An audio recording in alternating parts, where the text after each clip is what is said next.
दोस्तों, आपका स्वागत है मेरे चैनल पे। और दोस्तों, आज है 3 फरवरी और आज उपनल कर्मचारी का जीवन जारी हो चुका है। और इसका जो विषय है यहाँ पे इसमें देखो, ये लिखा हुआ है कि विभिन्न विभागों में उपनल के माध्यम से कार्य योजित आउटसोर्स कर्मियों के संबंध में है ये। इसके बाद आगे बताता हूँ मैं आपको। ये लिखा हुआ है कि इसमें जो याचिका है, ये याचिका संख्या 116 और 2018 की कुंदन सिंह बनाम उत्तराखंड राज्य की अन्य दिनांक 12/11/2018 के द्वारा जो याचिका थी, उसके द्वारा उच्च न्यायालय नैनीताल ने अंतिम आदेश पारित किया है।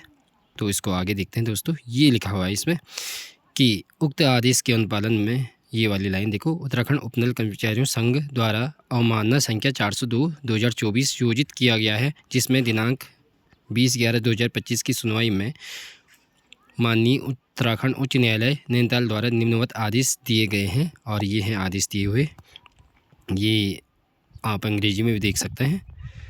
और जो आदेश हैं कि इसमें ये कहा गया है कि इस संदर्भ में मुझे यह कहने का निर्देश हुआ है कि विगत प्रकरण प्रशासन स्तर पर समन्वयक विचारोपरांत माननीय उत्तराखंड उच्च न्यायालय द्वारा दिनांक 12/11/2018 को पारित उक्त आदेश के क्रम में निम्नानुसार आवश्यक कार्रवाई किए जाने का निर्णय लिया गया है। उपनल कर्मचारी जी 3 है और उसमें जो इसमें जो कार्रवाई करने का निर्णय लिया है वो ये है कि एक उपनल कार्मिक जो वर्तमान में जिस पद पर कार्यरत है को उस पद के सापेक्ष वेतनमान का न्यूनतम एवं महंगाई भत्ता प्रदान किए जाने हेतु माननीय उच्च न्यायालय नैनीताल द्वारा जनहित याचिका संख्या 116/2018, क्योंकि ये जो याचिका लगी थी ये कुंदन सिंह बनाम वाली 116 याचिका थी और 116 क्रमांक की याचिका थी और 2018 में ये लगी थी।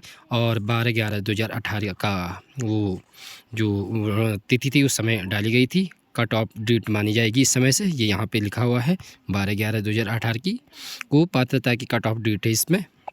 फिर इसमें देखो, राज्य की आर्थिक स्थिति को दृष्टिगत रखते हुए उपनल के माध्यम से कार्यरत उपनल कार्मिकों को चरणबद्ध रूप से पद के सापेक्ष वेतनमान न्यूनतम व देय महंगाई भत्ता प्रदान किया जाएगा। दोस्तों, इसमें जो कर्मचारी को दिया जाएगा वो केवल महंगाई भत्ता और जो बेसिक पे होता है वही दिया जाएगा। इसमें HR या अन्य जो भी अलाउंस है वो नहीं दिए जाएंगे। क्यों? इसका एक रीज़न है कि पहले कर्मचारियों को तदर्थ के, आपने सुना होगा, पहले तदर्थ रहेंगे।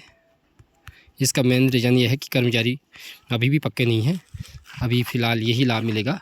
बाद में सरकार हो सकता है इनका टेस्ट ले या ईयर वाइज इनको लाभ दे। अभी यही लिखा हुआ है कि जो इसमें दिया जाएगा वो सापेक्ष वेतनमान के न्यूनतम देय महंगाई भत्ता और वेतनमान दिया जाएगा। संबंधित विभागों द्वारा पात्र कर्मचारियों को निम्न तालिका के अनुसार श्रेणी ऑब्लिक पद के वेतनमान के न्यूनतम व देय महंगाई भत्ते के योग के बराबर धनराशि नियत मानदेय के रूप में अनुमन्य होगा। ये यहाँ पे दिया है।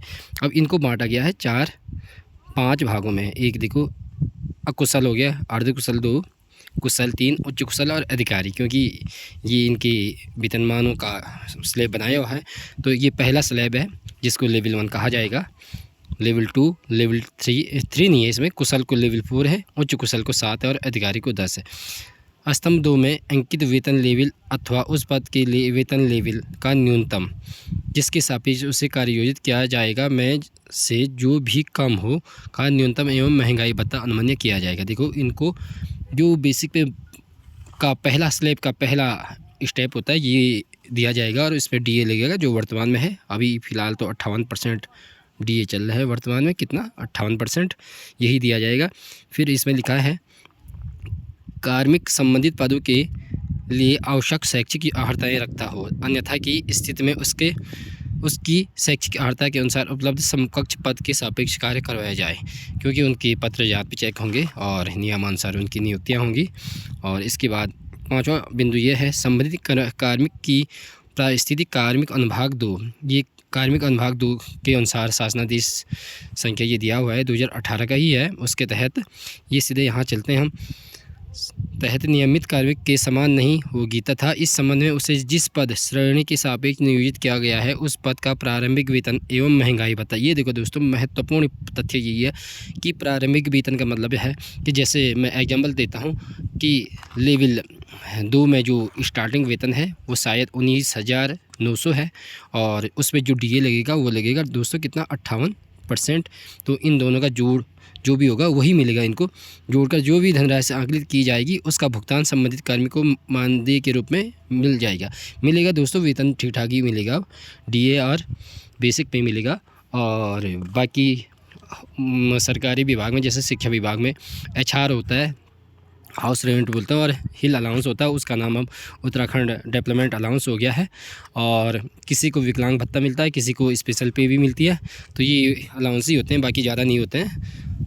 फिर मेन जो होता है वो बेसिक पे और DA ही होता है, वहाँ पे ज़्यादा रहती है। DA में भी बढ़ता रहता है हर 6 महीने में, और इंक्रीमेंट का भी इसमें जिक्र नहीं है। बिंदु 6 देखते हैं। संबंधित कार्मिक वर्तमान में जिस पद के सापेक्ष कार्य कर रहा हो उसी पद के वेतनमान के आधार पर मानदेय निर्धारित किया जाएगा, परंतु यदि कार्मिक के कार्य की प्रकृति में परिवर्तन किया गया है तो उसी पद श्रेणी के आधार पर मानदेय निर्धारित होगा जिस पर उसे प्रारंभिक रूप में कार्यायोजित किया गया है। ये भी आपने समझना है, देख लो। फिर 7वां पॉइंट है, यदि कोई कार्मिक स्वीकृत पद के बिना कार्य कर रहा हो तो उसे समूह वेतनमान, देखो हमारे यहाँ जैसा कोई पद है, वो पद अगर वहाँ खाली नहीं है और उसके सापेक्ष अन्य पद पे कार्य कर रहा है तो ये बोला कि समूह के वेतनमान का न्यूनतम, समूह में और भी पद हैं, न्यूनतम या उस संवर्ग के प्रारंभिक सीधी भर्ती के पद के वेतनमान के न्यूनतम के आधार पर अन्य समकक्ष पद के सापेक्ष कार्य करवाए जाए। पद स्वीकृत के संदर्भ में स्वतंत्र रूप से भविष्य में निर्णय लिया जाएगा। अभी देखो जो मतलब कोई उपनल कार्मिक कहीं काम करता है और वहाँ वो पद नहीं है तो इसके बारे में ये बता रहा है कि वहाँ अगर खाली नहीं है तो भविष्य में उस पर स्वतंत्र रूप से क्या होगा, निर्णय लिया जाएगा। 8वां पॉइंट क्या बोल रहा है कि कार्मिकों को संबंधित विभाग एवं संबंधित कार्मिक के मध्य अनुबंध के तहत मानदेय का भुगतान सीधे किया जाएगा। कार्मिकों को संबंधित विभाग एवं संबंधित कार्मिकों के मध्य अनुबंध के तहत, अब भुगतान किसके बेस पे हो रहा है, अनुबंध के तहत। विभागों द्वारा पात्र कार्मिकों को सीधे अनुबंध पर रखे जाने के लिए कार्मिक विभाग द्वारा वित्त एवं न्याय विभाग के परामर्श से संबंधित विभाग एवं कार्मिकों के मध्य अनुबंध की शर्तों का निर्धारण करते हुए अनुबंध का प्रारूप निर्गत किया जाएगा। अभी प्रारूप भी बनेगा इसका। और इसके जो महत्वपूर्ण पॉइंट है, फिर देखो, विभाग द्वारा पात्र उपनल कार्मिकों की सूची तैयार की जाएगी जिसका अनुमोदन संबंधित विभाग के विभागाध्यक्ष से प्राप्त किया जाएगा। पात्र कार्मिकों की सत्यापन एवं अनुबंध के आदि कार्यों का निष्पादन शासनादेश निर्गत होने के 2 माह के अंदर कर लिया जाएगा। अभी पहले इनको जो वेरिफिकेशन होना है, ये यहाँ पे लिख रहा है कि संबंधित विभागों के विभागाध्यक्ष, जैसे कोई किसी के अंडर में काम करता है उसके द्वारा इसको सत्यापन किया जाएगा। उसके बाद 2 माह के अंदर इसको लिया जाएगा।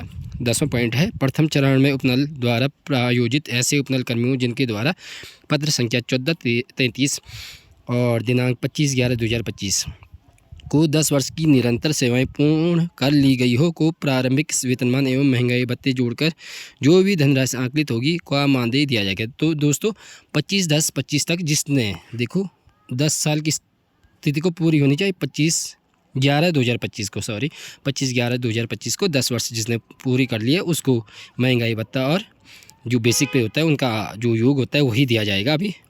उसके बाद है, ऐसे पद जिनके सापेक्ष उपरोक्त व्यवस्था के अनुसार उपनल कार्मिकों को रखा जाएगा उन पदों के सापेक्ष अधियाचन भेजने से पूर्व संबंधित विभाग द्वारा न्यायिक एवं वित्तीय परिस्थितियों के आलोक में न्याय एवं वित्त विभाग के पूर्वानुमति अनिवार्य रूप से लिया जाए। ठीक है, नेक्स्ट पॉइंट है इसमें जो 12वां पॉइंट है, भविष्य में उपनल के माध्यम से पात्र राज्य सरकार द्वारा निर्धारित योजना के अंतर्गत केवल भूतपूर्व सैनिकों के पुनर्वास संबंधी कार्य संपादित किए जाएंगे जो निर्धारित समय की अवधि के लिए होंगे, नितांत अस्थायी होंगे। कृपया विभागों में उपनल के माध्यम से नियोजित कार्मिकों के संदर्भ में उपरोक्तानुसार नियमानुसार समयबद्ध रूप से आवश्यक कार्रवाई संपन्न करने एवं कृत, नीचे दिया होगा, कार्रवाई से समय समय पर शासन को अवगत कराने का कष्ट करें। ये अब विभागों ने करना है कार्रवाई। 5वां बिंदु है इसका, यह आदेश वित्त विभाग के ई फाइल के माध्यम से ई जनरेट संख्या ये दी गई है, ये तो बहुत महत्वपूर्ण होगी, 29/1/26 से प्राप्त उनकी सहमति के से जारी किए जा रहे हैं। और जो इसमें सचिव हैं दीपेंद्र कुमार चौधरी सचिव हैं, इनके साइन से ये आदेश पारित हुए हैं। ये देखो समस्त राज्यपाल मुख्यमंत्री सारे अधिकारियों को भी ये भेज दिए गए हैं। और ये बहुत खुशी की बात है दोस्तों, आज 3 फरवरी 2026 है और इसमें ज्योति सिंह अनुसचिव हैं, उनके भी इसमें डिजिटल साइन दिए गए हैं यहाँ पे।